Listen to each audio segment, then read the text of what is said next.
So thank you everybody for joining us today. My name is Sunil Mithas, and I am the PhD coordinator for the Information Systems PhD program. But I have several colleagues of mine here: Professor Bhattacherjee, Professor Lu Kong, Professor Denny Yin, and we also have Stacee Bender, who directs the program for the entire college. So she will be able to ask and answer any questions related to the admission process if you have any clarification questions or things of that nature. So what I intend to do in the next few minutes is just go through some of the slides, and I will also request you to please put your questions in the chat, the questions that you already came up with already, or if you have any questions on a particular slide. And once the presentation is over, we will look at the chat and try to answer all your questions. All right. Okay. So with that, let me just start with this motivation slide here. So we are very happy that you are interested in considering PhD program. And I think we are very excited with working with our PhD students. And we certainly believe, I think most of us, or at least some of the faculty members on the call, we have made this decision, or we made this decision maybe about 20, 30 years ago to add these 3 magic letters after our name. And we believe that, if you were to consider doing something like that, it provides many, many opportunities for you to change lives of the future generations of students, be able to create new knowledge, be able to ask your own questions, work on your own problems, and get paid for working on really fun topics. And you will never have a dull moment in your life. So that is the pitch that we give to our PhD students, and we mean every single word on this slide. Now the question is, why should you consider University of South Florida?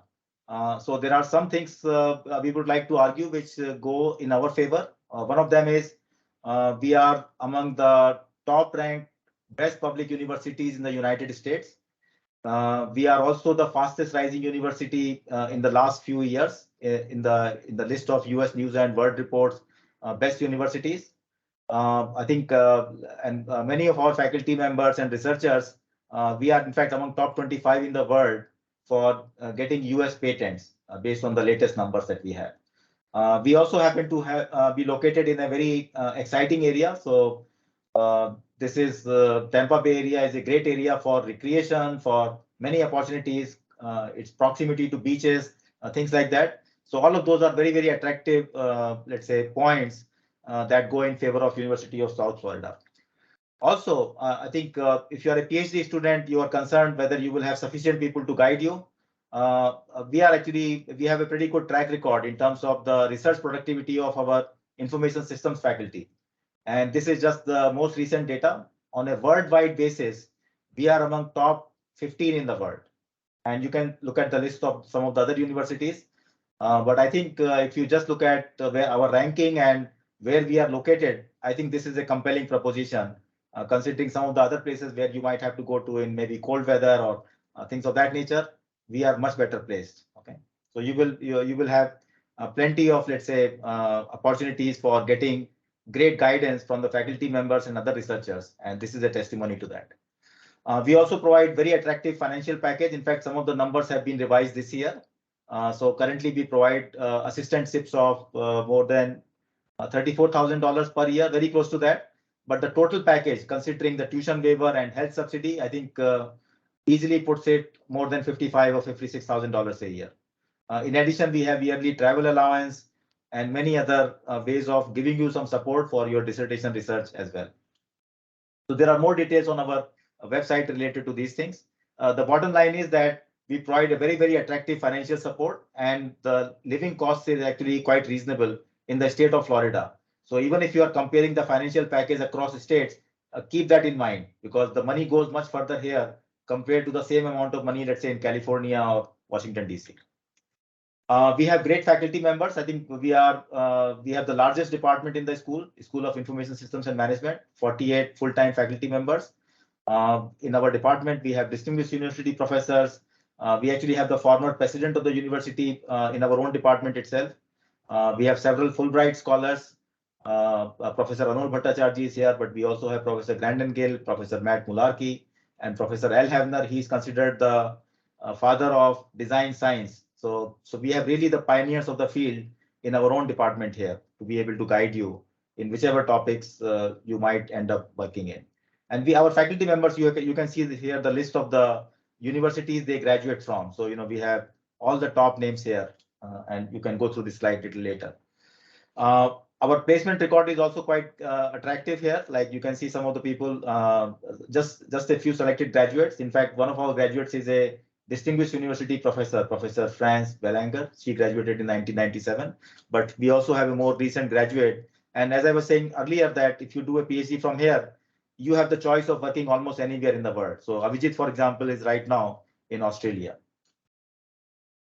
So this is just some basic stuff related to admissions requirements. So we have provided a link here, and I think there are also our flyers available somewhere on LinkedIn or on our website that will give you full information about what is needed to apply to USF.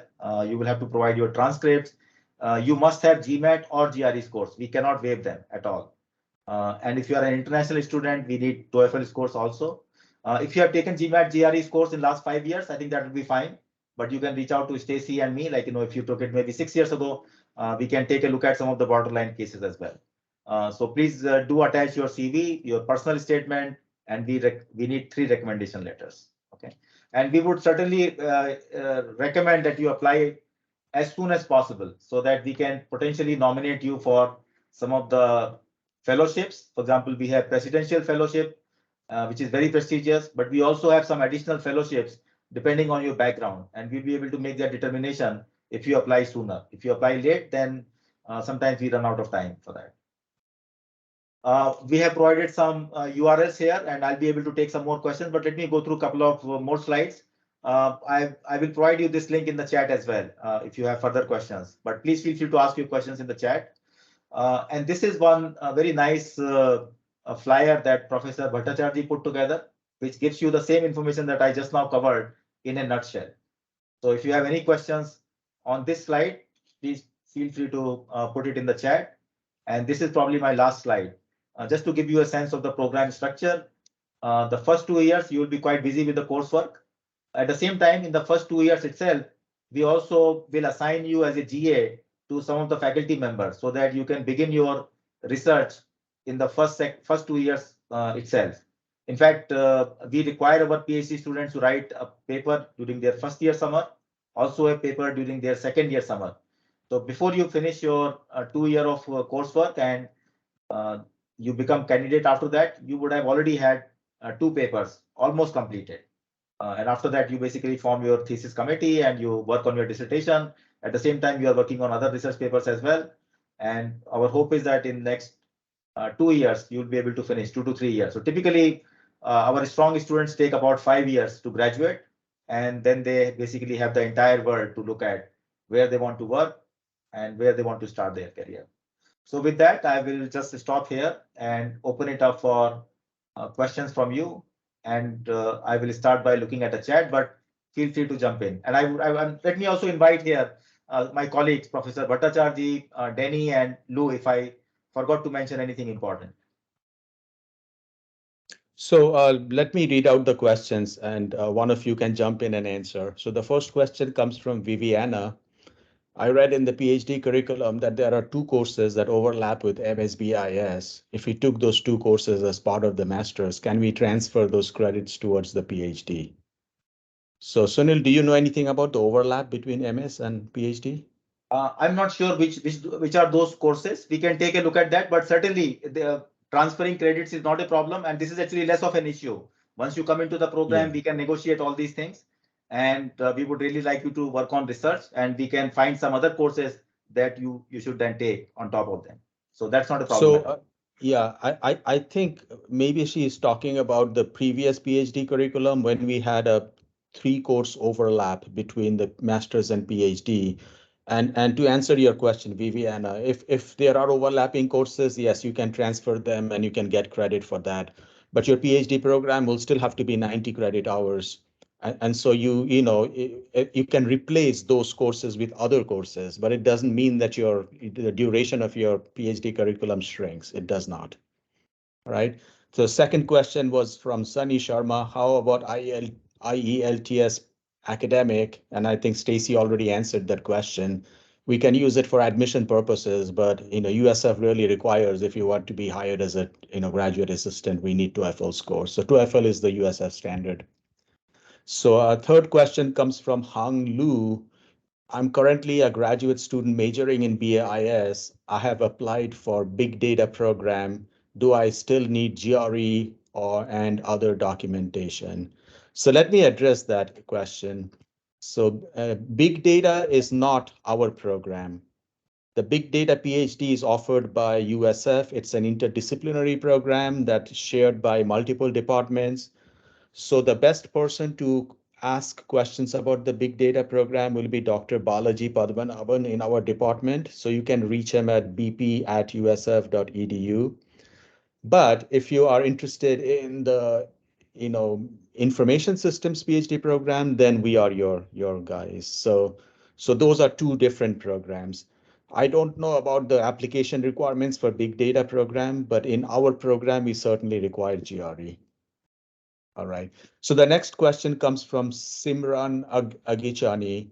I'm a fall 22 BIS students. I wanted to ask when should be the right time to apply? So Sunil, go ahead. I think you should apply right away. If you think you are a great applicant for the PhD program, then there is no point, let's say, completing your BAIS degree first. We can immediately take you in. Like, so if you apply and we admit you, then you can get started next fall. Okay. So please don't waste your time. If you think that this is what you really want to do, then we can move sooner with you, and maybe you can get started on taking more PhD courses even in spring, for example. So let us talk about it separately. Send me an email, copy Professor Bhattacherjee as well, and we can get started. But the first thing is you must apply to PhD program as soon as possible. Your materials must reach us very quickly. Yeah, so the minimum requirement for entering the doctoral program is a 4-year bachelor's degree. And so if you have that, or if you have a 3 years bachelor's and a 1-year master's, that will suffice for entry requirements. But obviously you have to pass our benchmarks for entry. And we have some pretty high standards for entry. So as long as you meet that, that will be all right. That's a clarification. Okay, Simran, are you a fall 22 BAIS? Is it MS BAIS student or? Yes. Yeah, then there should MS. not be a problem. Yeah, then she should have all the things. All right. So I think that is all the questions we have for now, unless we have more questions. So if you have questions, feel free to unmute yourself, show your video, and ask, or just raise your hand and we can ask. So I see a question here. I have a GRE of 327 and graduated in 2009. After that, I worked, etc., etc. So let us see what is the question. Please feel free to unmute your mic and just ask the question. Let's see. This year I decided to pursue PhD. What is the question? It's great that you have decided to do PhD. Sure. Can you hear me now? Yes, we can. Yes. Go ahead. So Professor Sunil and Professor Bhattacherjee. So the question here is that I am 35 now, right? Because I have this experience. Now I've decided to pursue the PhD. I've exited my business. Okay. I had been a bootstrapped entrepreneur in the cloud computing space. I worked along with Microsoft for 11 years. And I serve the small business side of it. So that is the reason I wanted to ask that, is your program suitable for candidates like us, or are you looking at younger candidates only? No, I think we are very, very open to candidates like you. In fact, when I started my program, I had 10 years of experience in India. Like you have 9 years of experience, and I had something like 10 years of experience working with Tatas. So we are very open. In fact, right now we admitted last year somebody, I think, who has close to 20 years of experience. So we are very open to people who have experience.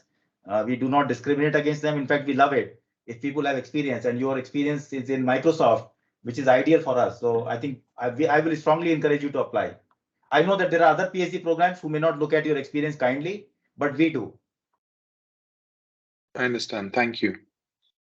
So we have another question from Amir Abbas. I have done MS in HRM and doing MS in hospitality management from Muma College as an international student in fall 22. I don't have any prior experience or degree in the courses of data science. Am I eligible for admission? So if I can answer that question, I think when you apply, you will have to ask and answer to yourself the question, like why apply to information systems and why not apply to, let's say, some other area. So for example, let's say we also have PhD in marketing or PhD in some other related field. But as long as you can make a case to yourself and to us that you will be able to make a contribution to the discipline of information systems, and you are willing to work toward that in the first year. So even if you don't have any background right now, if you are willing to work toward that, we are willing to take a look at your application. Yeah, and I would add that our program is fairly technical and it's very rigorous. You have to have a strong background in statistics, econometrics, and perhaps programming, because we do a lot of deep learning, machine learning, etc. And yeah, ask yourself if you can meet the demanding requirements of a program. And if you cannot, then perhaps a program like marketing or a less demanding program might be more useful for you. So right. One thing just I will add there is that when we are like, my guess is, you have to ask yourself, like, are you a quick learner and are you willing to put in the effort necessary to learn econometrics or more mathematical kinds of courses? If the answer is no, then certainly you should consider other programs. But if you think you can, you are willing to put in the effort, you have what it takes to get into rigorous courses, then you should consider applying, and then we can have a determination based on your application packet. All right. Next question is from Sonal. I'm a student of the Executive Masters in BIS, graduating in 22. Does this PhD program allow working professionals to work on PhD like the Big Data Analytics PhD? So I think the answer to that question is that in the PhD program, we are interested in applicants who are full-time students, and only to those students we will provide funding. If you want to do it on a part-time basis, then you will have to be a self-funded student. So we do admit students who are self-funded. So if you are willing to fund your education yourself and pay the tuition, and then we will not provide you any funding, then yes, you can certainly become part of our program. In fact, last year we admitted 2 students who are self-funded, but you still have to go through all the coursework that is necessary for you to be in the PhD program. So the answer to your question is yes. We will allow you to work as long as you are not expecting any funding from us and you are willing to fund your own education. So I think a related question, Sunil, I know that Executive MS program does not require GRE for admission. So we would still require GRE, right? For anyone who applies either full-time or part-time, right? So that is a requirement. Okay, good. So it's GRE or GMAT, right? It's not. GRE or GMAT. Okay. Yes, of course. So next question is from Hang Lu. Will USF student be given preference? So I think a simple way of answering that question is for USF students, we will have more data to take a decision, right? So in some cases, let's say students are applying from other places, we have uncertainty. We don't know just how good the degree is, right? In your case, we know our degree is good. So if you have good, let's say, grades on your transcripts and things like that, that is a consideration. And then we also hope that if we admit you, you will be loyal to us. So yeah, those are the 2 things that are certainly going in your favor. Let me just leave it at that.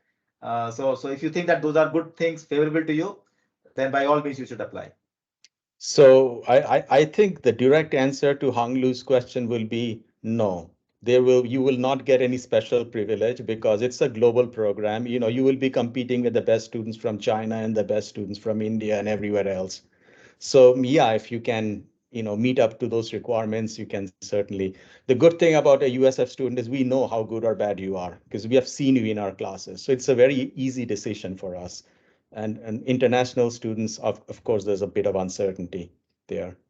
All right, next question I have from Akhil Madupu. Can you brief us about what all the funding will be provided? So that's already there in our So slides. I think I gave you some information about the funding. Let me just put it in the chat if that helps you, if you join later. So our funding is, let's say, close to $34,000 a year, starting from next year. And I told you earlier that considering, let's say, the tuition waiver, health subsidies, and things like that, the total package comes to more than $55,000 a year. In addition, we provide you very attractive support for let's say, travels to conferences, for your dissertation research, and things like that. So I put some of this information in the chat. I just copied and pasted it from my slide. So unfortunately, it looks quite big, but this should give you all the information. So our financial package is one of the best in the country. Let me put it this way. Like, so we have looked at the data from other PhD programs. And right now, I would say that considering the cost of living in Florida, this is probably one of the best financial packages that you are looking at. All right. We have a couple of questions. People raise their hands. So I'm going to go with Shabana Azamal Hanuri. Just unmute your microphone and ask. There was one question from Sunny Sharma about, can you elaborate on the 3 letters of recommendations?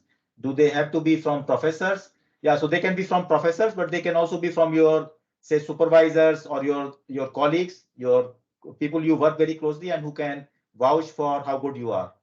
But I think we would certainly, let's say, like to see at least one or two from your professors, if you can.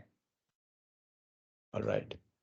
So Hello, Shabana, Professor. unmute yourself and please ask. Hello, Professor. This is Shabana here. I am currently MSBIS student graduating in December 2022. And when I got admission for MSBIS, I had a Duolingo English test. So is that fine instead of IELTS? I'll take this question. So for admission purposes, that's fine. So similar to the students that asked about the IELTS test, we can consider your application without having the TOEFL for that. However, a part of our program is a teaching requirement, and in order to be appointed in that teaching assistantship role, you will need to have TOEFL scores. So the Duolingo will not waive that requirement. So just know that eventually you're going to need to have those scores. Thank you. Mm-hmm. So another clarification on that issue is that,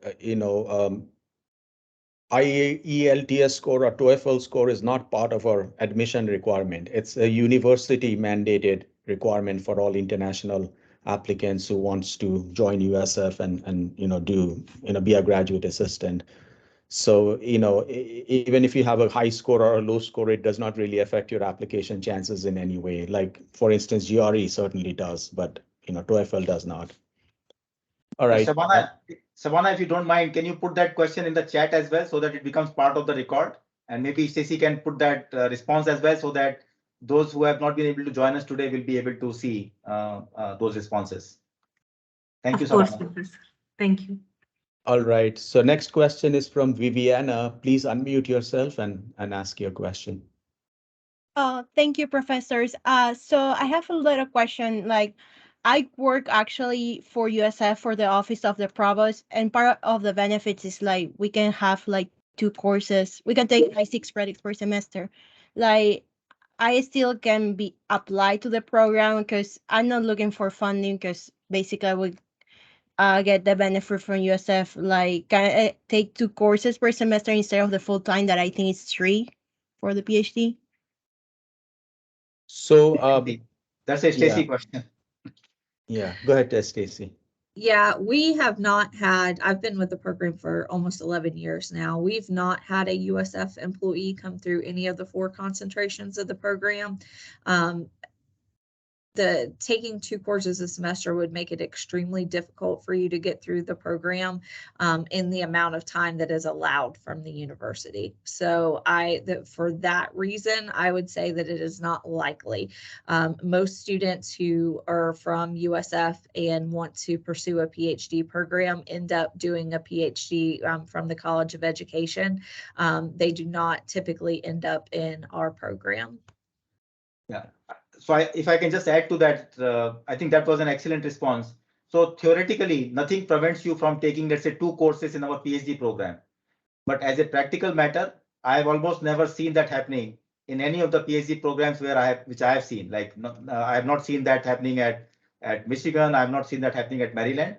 But I have certainly seen, let's say, people doing PhD in education or fields like those, which are a little bit less, let's say, less demanding in terms of the coursework.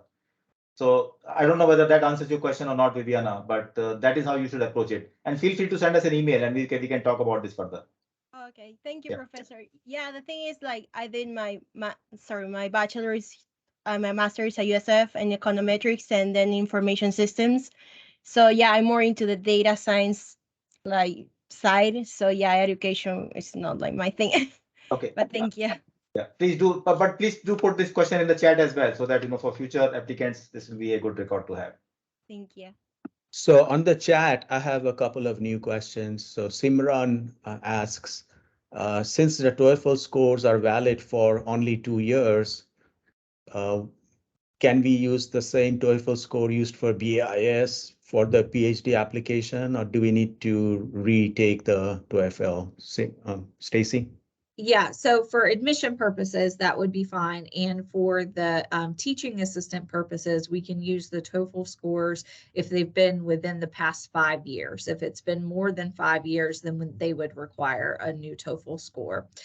There's also a test called TOEIC, which is both tests are offered by ETS. And either one of those can be used for the teaching assistant requirement. So if someone had an expired TOEFL and didn't want to, go through that whole testing process, then the TOEIC is just a spoken test. So it doesn't have the reading, the listening, and the writing. All right. Next question is from Shabana. Is there any waiver for GRE or GMAT like experience? The answer is no, right? No waiver for Yeah, GRE. Yeah, there is no waiver. Let's see who do we have who have their hands raised. So I have Shabana. Do you have one more question that you would like to ask, or no? Because you have your hand raised. If you No, if you don't have your Professor, question, I forgot yeah. to lower the hand. Thank you. Okay. All right. I have Sai Kiran has a question. Go ahead, Sai, unmute and ask. Hi, professors. Good afternoon. I'm just curious to know about how the things work with research aspect of the PhD program. Like, not everyone is good with ideas, right? So, like, if I'm not so good with generating a new idea, like, what kind of guidance would I get in a research aspect? Because that's the ultimate thing that we have to showcase so that to earn a PhD degree, right? So I just want to know about that. I think one way to figure out whether you are cut out for the PhD program or not is by taking some independent study courses with professors. So if you're already a student here at USF, consider doing an independent study with a professor just to see whether you can independently start a project and finish it and execute it. That will give you some idea. But as a practical matter, almost everybody who comes into our PhD program, none of them has any research experience per se. What they have is some confidence that they are willing to learn, and maybe they have good academic record, so they have some confidence and maybe they will be able to figure it out. So if you are somebody like that who is willing to take that risk, then certainly join our program. But one good way to figure out whether you have those scholarly aptitude and those let's say abilities is to basically get started immediately working with a professor. And there we will be able to assess whether you are somebody who can work without supervision and be able to, let's say, formulate new ideas, develop ideas, write them up, and execute them. So if you can demonstrate some initial skill set through some independent study, that will give you confidence, that will give the professor confidence, and that professor can write a recommendation letter for you as well. So in addition to what Sunil mentioned, one other issue I can probably raise here is the first couple of years, we don't ask you to come out with your own independent ideas. You basically working with a professor, helping them on their research project. So you will get some exposure to what kind of research professors do and what kind of methods they use, what theories they use. And perhaps you can use that as a learning opportunity so that when you get into the dissertation phase, we kind of expect you to have some formulation of ideas, which may be a combination of things that you have done in the past, but that is at year 3. So I think this is a very important question. So Denny and Lou, would you like to add anything on how to formulate ideas for research? Yeah, that's something that I'm still learning. But yeah, I agree it's an important question. And I think we all learn by doing. and then making mistakes and learn from those mistakes. I think one thing you can do is learn more about the difference of becoming a professor and then in the corporate world. They do have very different styles, and you do want to make up your mind. The academia is what interests you at the beginning. Yeah, that would be my comment. Right. Okay. Lou, you want to add anything? Yes, I agree with Danny that this is a lifelong progress. I'm still learning. So the important thing I think is in the beginning to have someone good to guide you into the door. And that we assure you, there are a lot of good professors in our department to guide you into that door. But of course, as a person, as the individual, as the researcher himself, you would have to later learn not only how to execute all the tasks others ask you to do, but to find out what is the task that needs to be done. So this is a learning process that someone will guide you into. But of course, during this process, you will have to make a lot of effort. So on our side, I can promise you that we have a lot of people who are really good at guiding people into this process. But that's not a security. That's not assured that you can be a successful researcher because you have to pay the other half of the effort. Right. It's a lifelong learning process. We also have Alison, who actually is a first year PhD student. So Alison, do you want to say a few words on that particular question? Yeah, so I wouldn't worry so much about this right now. I am starting my second year of the PhD program, and I still struggle a lot with this. So, but I'm way better than I was when I, I believe I'm better than I was when I started. Yeah. So yeah, this is not the this is a training program, right? There, it's Right. kind of we're being trained to become researchers and professors. So it's not expected from us to be prepared since the beginning. So it's something that you will learn during the Yeah. course, and probably will not be ready when the program ends as well. So as a young professor, we'll still be learning how to come up with new ideas and interesting ideas and how to execute them well. Yeah, and if I may sort of also add that Alison was one of our master students about little over a year ago. So, and I'm pretty sure he learned a lot during this 1 year that he has been with our program. But at the same time, I would also like to emphasize that a PhD is a research curriculum. It's not like you take a bunch of courses for credits and you get a PhD. That's not the way it works. It's basically the courses are designed for you to create research projects and execute them and publish your research projects. And unless you get to the research piece and publish, just taking coursework will not, it's not what this PhD is about. And that's not a criteria for success. So, so you really, I think the key things here is that you have to have an attitude to learn about research and research projects and research methodologies and theories. So that learning attitude is super, super, super important. And B, you have to be willing to put in the hard work and effort that goes, with the learning, spending time. And Alison can tell you all about how much effort that he puts into his research projects. But without that effort, you're not going to make much progress. All right, so we have the next question from Fuad. Thank you. Please go ahead, unmute yourself. Hello, I'm Fuad. I am a MSBI student here at USF.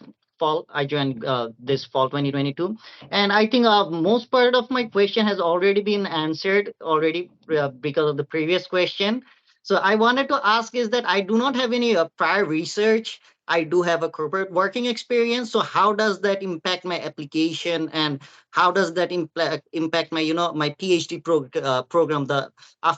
If I get admitted into the program, how does that impact? So as you guys said that you do not expect us to have much of an idea about research and before we join the program. So I think you guys already answered that. So if I can take that question. So I came into the PhD program with about 10 years of work experience.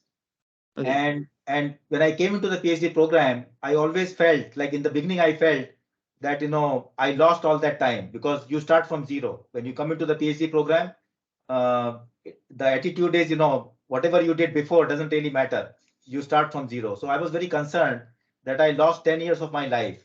Over time, I came to recognize, in fact, that was not a complete loss. So if you have some prior work experience, that actually gives you better intuition to know about the real world or the real challenges that managers face. And you might be able to pose, let's say, better questions or good questions because you have been there in the trenches. So now, let's say after 20 years in the academic world, now I think, although my organization did not have a university after it, I work for Tata Group, but I can just as well put Tata Group University because that's a real university where things are getting done. And so your corporate experience can help you to ask better questions, be able to relate to the managers, be able to collect data from managers because you can sympathize with them, you can empathize with them. They might be more willing to share data with you. So I would say that, this is not a handicap that you think it might be. It is not. And we would actually like it because uh, it will actually, you will be bringing something from your background and experience that other students who don't have that experience, corporate experience, may not be able to bring because we might have to actually give them some internship experiences or something of that nature. So I would say that don't be worried about that issue. That is in fact a plus, not a minus. Yeah. And if I may add, since we are a PhD in business administration, business experience certainly matter and they certainly help. And by virtue of your PhD experience, if you may be able to handle problems that are deeper, that are more complex, things that you have seen, you may not exactly know how to address them, but that's kind of what you would learn in the program. But we certainly would love to have people with a lot of business experience come into our program. And Allison has 10 years of experience. You just saw him. And so, he's doing extremely well. And so experience is a plus. All right, I'm going into the chat board now. I have some questions here there's another question from Viviana. If we are in-state students, the partial waiver covers the in-state tuition or half of it? Stacey already answered that question. Oh, you did? Yeah. Yeah. Okay. All right. So yeah, I think that's currently it. I don't see any other questions. We have one of our colleagues, Professor Balaji Padmanabhan. If he's there, then I would request him to let's say show his video and maybe be able to comment on almost any questions that have come so far because he has a viewpoint on these things. Yeah. We have another hand. Yeah. So there is Devans. Unmute yourself and ask. Thanks a lot, Professor, for actually holding this seminar for us, and it's really helpful for us to know more about the program. So thanks a lot. And I apologize, my camera is not working. I cannot turn on the screen. I'm trying to. That's all right. Yeah. Thanks a lot, Professor. So since my question is just that I'm actually doing an independent study in MSBIS currently under a professor, and I'm doing it's been like more than 2 months. I'm doing the research part, and I really got very interested in the research side. So I just wanted to know if you could give some good insight on the difference between the 3 years and the 5 years PhD program, which is available in USF. I can see that on the website, the differences, but I just wanted to know if you can give some good guidance on my areas of interests are like into blockchain, Web3, and data science. So I just see like finance, marketing, and all the other things covered in the 5 years program as well. So I just wanted to be sure of applying to the correct one. I've already applied to the 3 years program like 2 days ago. So just wanted to get a good guidance from your side as well. Thanks a lot. So I don't know what is that 3-year program that you are discussing. What is that 3-year program? That is a big data program. Yeah. Okay. Yeah. So this information session is actually not for the big data program. I think Professor Balaji and Professor Wolfgang Yang, they can talk to you about that program. But this program, we generally expect our students to take at a minimum 4 years. And the good students, they typically remain for 5 years because then they are really positioned well for a solid academic career. I think much depends on what your aspirations are. If you want to go back to industry, then maybe you should do the PhD in business analytics. But your your aspiration is to become a top professor in the world, almost anywhere on the planet, then you should join this program, and which will take 4 to 5 years. So yeah, quick clarification on the 3-year versus 5-year. So the 3-year big data program trains you for a job in the industry, whereas our 5-year program trains you for a job in academia. So that's difference number one. Difference number two, the 3-year program is not funded. You are paying for your tuition and everything. And that is handled by, that's outside the College of Business. The 5-year program is handled by the Muma College of Business, and it's fully funded for 5 years. So those are two very important differences to keep in mind. Maybe let me just restate one thing that, so maybe you might have looked at the DBA program. So DBA program is a lockstep 3-year program. But again, that program, you have to fund your education, and we will not fund that. And that program is meant for people who already have, let's say, 10 years of executive experience or something like that. And people meet, let's say, once in a month or something like that. So it is more for people who are already in the industry working someplace and they want to get a degree called DBA after their name. So there are big differences between these programs. So our program is training students for becoming a professor at a top tier university, much more academic than the DBA program or PhD in business analytics, PhD in big data. And also the DBA program is meant for senior executives. So the average age of that population is way higher than the typical student population at USF. Anyway, so let's see if we have any other questions from anyone. I'd like to add something else if maybe you can help me on that. I just want to know some few research projects which have been done in the last few semesters, if possible, so that I can just have a good knowing on what exactly are being offered by the university. I think so. Just in the to be, in the interest of time, a good idea will be for you to approach individual professors, and so you can go to professors' websites and just figure out from there what topics they are working on. Then, depending on what interests you, you can set up a time with them and meet with them, because they'll be able to walk you through what is going on. It is very hard to describe those things in the amount of time we have in this particular, let's say, in this particular call. Does that make sense, Devans? Yeah, sure. Yeah, got that. Thank you very much for the help. Thanks. Yeah. And I think you said that you are working with a professor already in an independent study. You can start there. Maybe ask that professor, what type of research he or she is doing.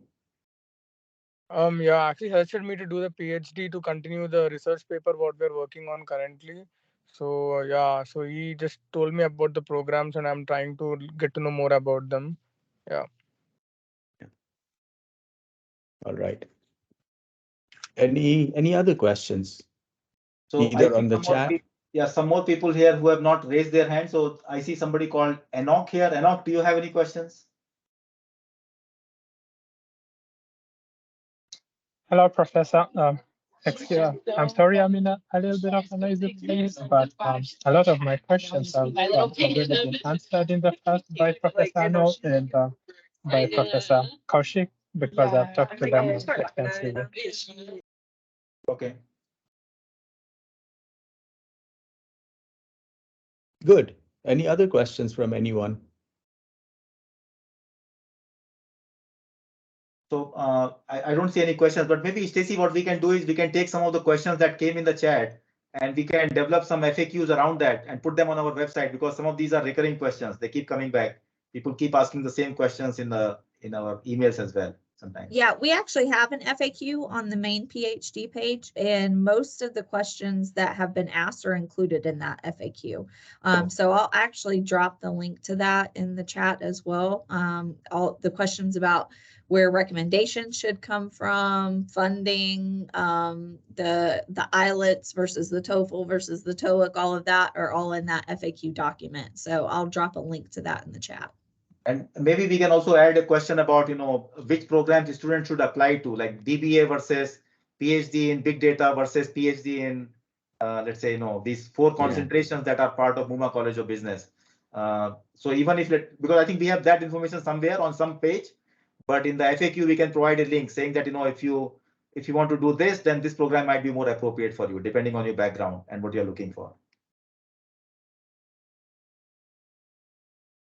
Looks like we don't have any more questions. Looks like we have exhausted virtually all the questions. Yeah, but I think if you guys have any questions, you know, at a later point in time, feel free to sort of approach a professor, you know, one of us, and just email, and we would be happy to answer any questions that you may have. And those But of you know, you, one thing I would certainly recommend for everyone who's interested is, you know, this is a research program. This is not about taking courses. So keep, you know, you forget about what you did in your master's program. That no longer applies.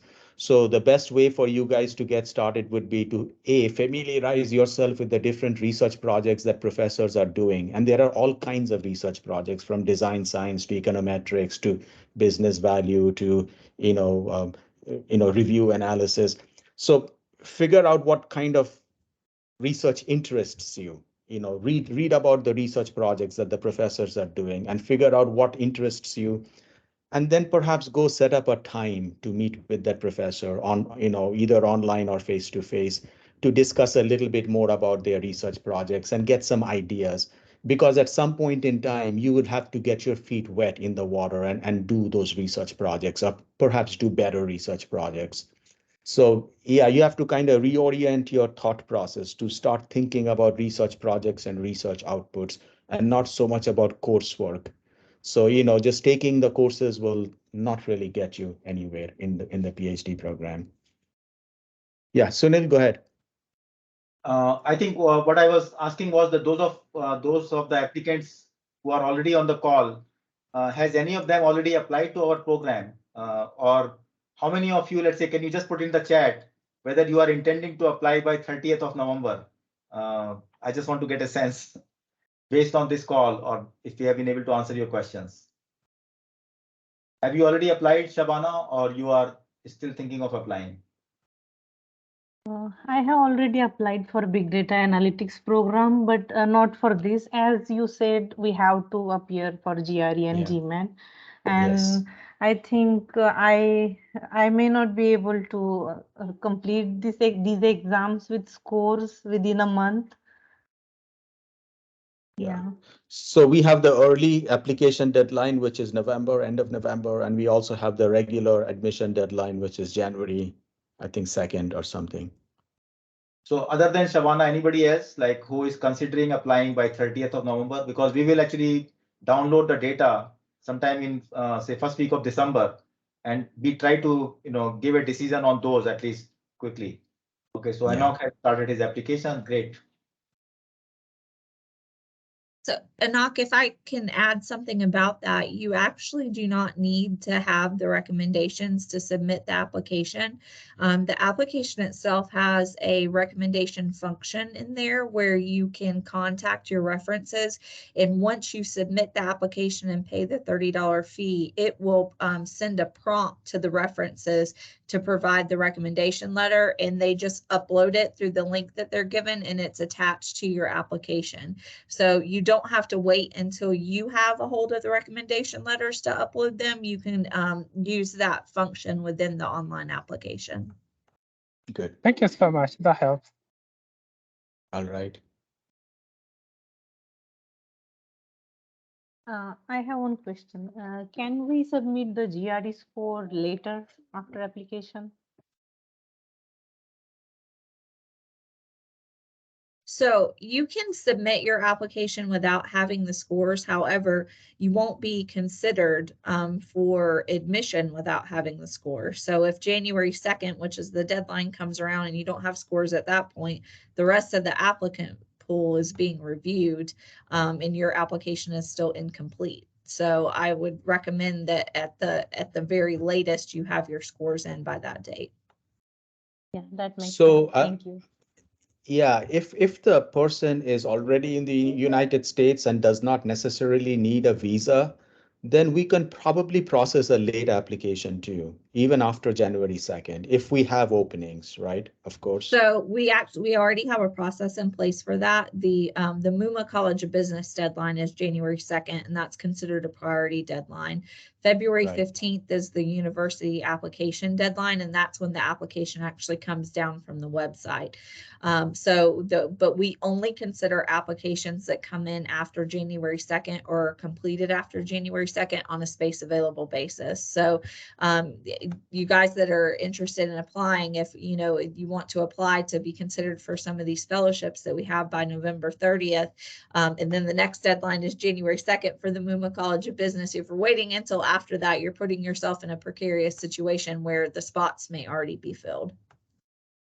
Yeah, the other option might be to, if you are not quite sure if you want to apply and if you need some time to make up your mind, then, think about it for the next year or so and maybe apply the following year and make sure that you have all your ducks in a row and your GRE and everything ready and by the time you apply. So maybe have a slightly longer plan. I know that some of you are just started your master's degree. So by that time, you would probably be wrapping up your master's degree towards the end.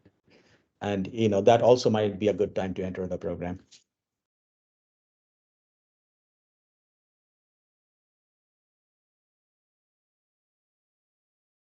Okay. Any other questions from anyone? Well, any final words, Sunil or Lou or Denny? I think I will just say thank you everybody those who were able to join today, and thank you for your questions. And we are here. If you have any further questions or you need any information, we are here to help you, and we hope that you will be able to turn in your application by November 30th or certainly by January 2nd. Thank you. Good. Any words from Danny, Lou, Anol, Stacey? And thank you, Stacey, for joining. Absolutely. Thanks, Stacey. I hope to see all of these names come in through the application system. So looking forward to seeing your application, and I'm available for any questions as well. Yeah. And, if I can have one final word, I can assure you that the PhD program is nothing like you have ever seen in your lifetime. It's way, way, way too much demanding. I mean, I came from an engineering background, from one of the top schools.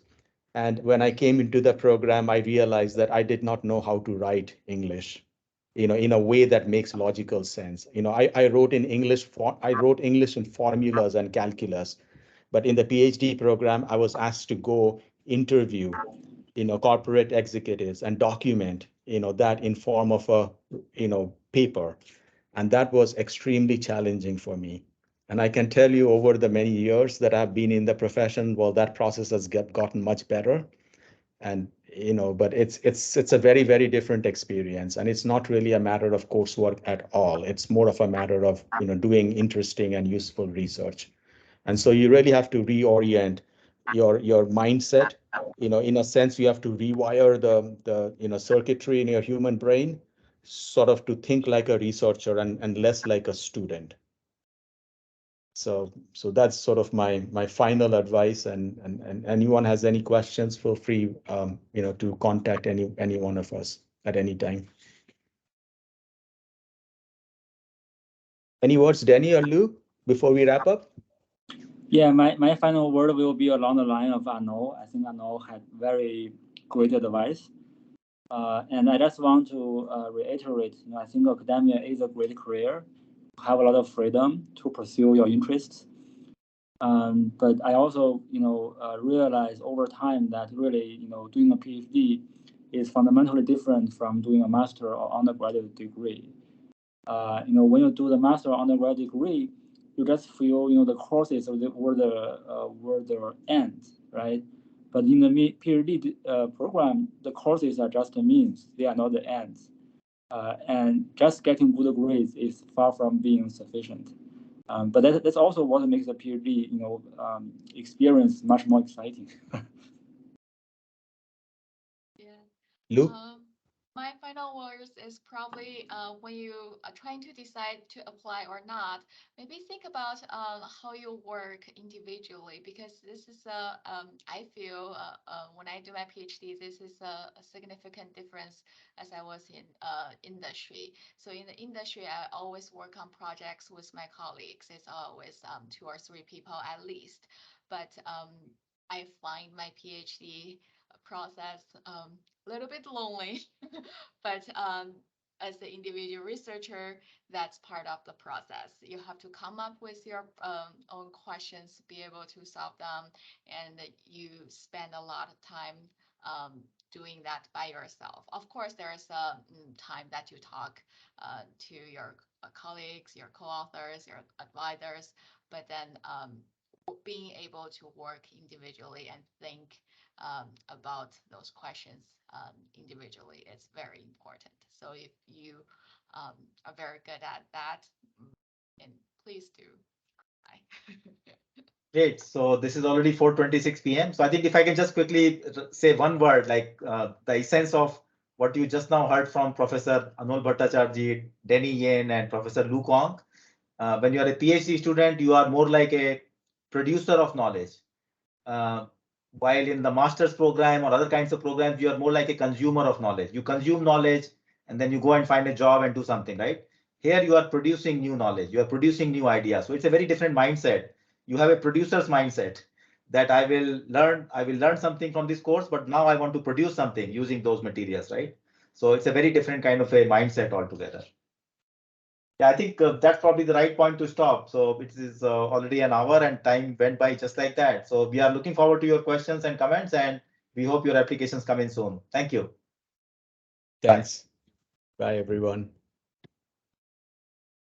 Thank you, professors. Looks like everything is recorded, right? So everything will automatically get recorded. Or do we have to stop recording? Let me just see. I think Sadie can do that. I can simply leave now.